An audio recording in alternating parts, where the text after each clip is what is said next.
Condenser या फिर AC condenser जो होता है कार का, वो बहुत ही एक वाइटल पार्ट होता है एयर कंडीशन सिस्टम का कार का, जो हमें हेल्प करता है हीट एक्सचेंज करने के लिए गाड़ी के अंदर ही। इसका बेसिकली काम यही होता है कि कंप्रेसर से जो गर्म हवा निकलता है उसको लिक्विफाई कर देता है और उसको ठंडा कर देता है, ताकि गाड़ी में ज़्यादा ओवर हीटिंग प्रॉब्लम ना दिखाई दे और गाड़ी हमारा स्मूथली रन कर सके। अब बात कर लेते हैं कि ये कहाँ पे लोकेटेड रहता है गाड़ी के एकदम ये ठीक सामने की तरफ ये लोकेटेड रहता है। ये बिल्कुल दिखने में आपका इंजन या रेडिएटर जैसा ही लगता है। अगर आपके घर में कोई हीटर होता है, आपको देखने में शायद थोड़ा आसानी भी हो कि हीटर एक बॉक्स जैसा होता है और उसके अंदर छोटे छोटे एल्यूमिनियम के ट्यूब्स वगैरह लगे होते हैं, तो बहुत ही लंबे लंबे ट्यूब्स जैसे रहते हैं, बहुत ही ज़्यादा पैमाने में रहते हैं।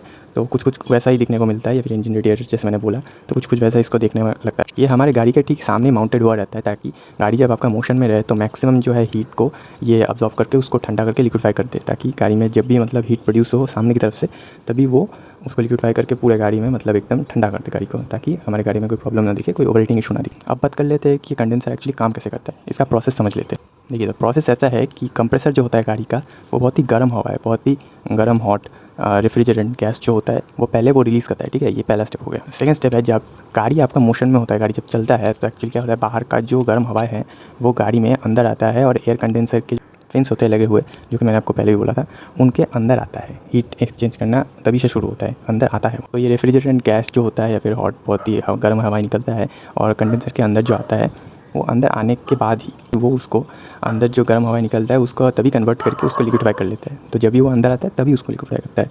ऐसा नहीं है कि मतलब गाड़ी के अंदर जाते ही वो ठंडा हो जाता है, नहीं, उसको कंडेंसर से पहले होके गुजरना पड़ता है पहले, उसके बाद जाके वो लिक्विफाई हो। तो अब बात कर लेते हैं कि कंडेंसर जो आपका कभी डैमेज हो जाए तो उसके साइंस आपको क्या क्या दिखने को मिल सकता है। अगर आपका गाड़ी यूजुअली जितना हीट होता है या फिर उससे ज़्यादा हीट होने लगता है कंडेंसर के चलते भी, तो आप समझ लीजिएगा कि आपके कंडेंसर में थोड़ा लीक हो गया, वेंट से थोड़ा जो लिक्विफाई गैस निकलता है या फिर ठंडा कर देता है वो अगर आपका लीक हो रहा है तो आप समझ लीजिए वो अंदर से डैमेज हो चुका है या फिर टूट चुका है। अगर आपके कंडेंसर में विजिबल डैमेज शो हो रहा है तो वो भी एक साइन होता है कि आपका कंडेंसर अंदर ही अंदर डैमेज हो रहा है। तो आपको जब भी ऐसा कुछ डैमेज वगैरह दिखने को मिले तो तुरंत एक्शन लीजिए और कंडेंसर को या तो ठीक कीजिए या फिर रिप्लेस कर दीजिए। अगर आपके गाड़ी में ओवरफ्लो होता है एकदम हीट का, या फिर हीट आपके गाड़ी में बहुत ही ज़्यादा पैमाने पर घुस रहा है, तो कंडेंसर पर बहुत ही लोड पड़ता है, बहुत ही ज़्यादा ओवर हीट हो जाता है, जिस वजह से इंजन रेडिएटर जो होता है उसके अंदर प्रॉब्लम दिख सकता है। मतलब आपका या तो कंडेंसर बहुत ही वीक है या फिर उसमें कुछ डैमेज वगैरह या फिर लीकेज हो सकता है। तो हमेशा इन चीज़ों पे ध्यान रखिए और हमेशा अपने कंडेंसर को स्वस्थ रखिए। तो यही कुछ कारण है कि आपका कंडेंसर ठीक है कि नहीं। तो उम्मीद करते हैं आपको ये वीडियो पसंद आएगा। अगर पसंद आए तो लाइक शेयर एंड सब्सक्राइब करें। बाय।